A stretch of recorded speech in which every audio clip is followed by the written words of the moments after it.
I think the feature that distinguishes our book the most is that the cases are very up to date. Dan Dobbs, Paul Hayden, and I are authors of the leading treatise on tort law, and every year we go through more than 1,000 cases looking for the most interesting cases to add to our book. Hi, I'm Paul Hayden.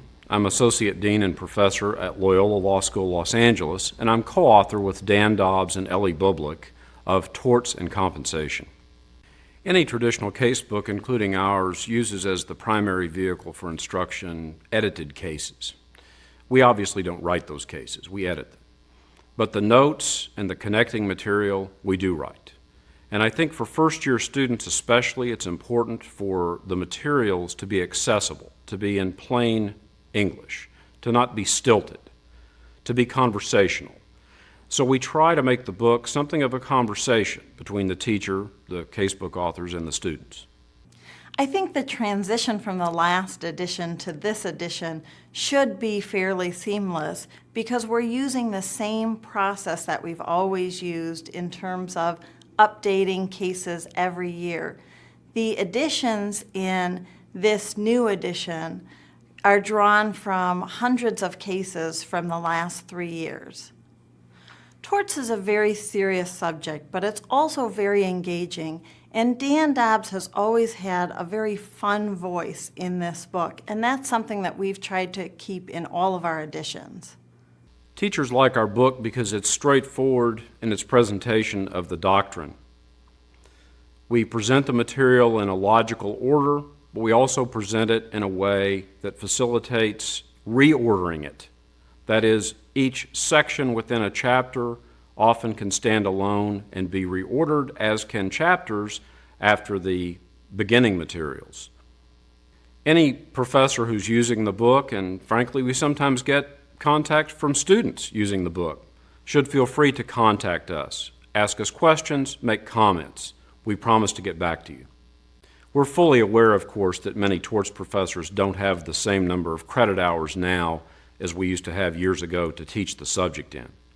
To address that phenomenon, we prepared in the last edition, and again in this edition, a concise casebook as an alternative to those professors who want less materials. In choosing which materials to cut, we started with materials that were at the end of the book that few professors would get to if they had limited credit hours. That involves the economic and dignitary torts primarily. But then we went back to the beginning of the book and looked at those areas that could safely be cut without damaging the flow or coverage of the basic course. A lot of this involved eliminating note materials that were perhaps too detailed for a professor who has fewer credit hours.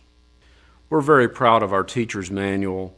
The teacher's manual literally tries to explain everything we've done, explain every choice we've made. It sometimes looks like a telephone book of a major city in length, but it's easy to use because we split each chapter of the teacher's manual into sections. You can read only the first section if you wish. You can go directly only to part of the book that you have a question about, but we give an explanation of how we would teach each case. We give answers to literally every question asked in the notes, and we give often a synopsis of each case cited in the notes. So we attempt to make this as easy to use for a new professor as we possibly can. I can say with confidence that this teacher's manual is incredibly helpful because this is a teacher's manual that I used in my first year of teaching. And there were answers to every single question asked in the casebook. So I never had to worry that I would go into class not understanding any part of the materials. From the number of compliments that we get about the teacher's manual, I'm sure that other teachers find this manual very helpful as well. I gave a talk some years ago at my oldest daughter's elementary school. One of the students was asking me about being a lawyer and being a law professor. So, of course, being a professor, I answered him with a question. I said, "What do you think law is?" One little girl shot up her hand and she said, "Law is what keeps everyone from simply crashing together." I think that's right. The law in its majesty keeps everyone from just crashing together.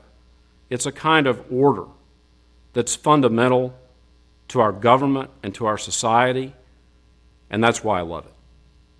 I'm always thankful for the opportunity that I had to learn from Dan Dobbs.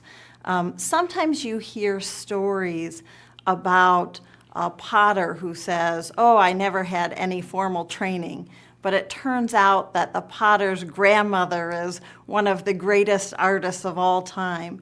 And I feel like I had the benefit of that education with Dan because he showed me for years how to edit a case, how to think about a chapter, and we worked together so closely for so many years that I hope in the work that I do, I'm reflecting the craft that he taught me.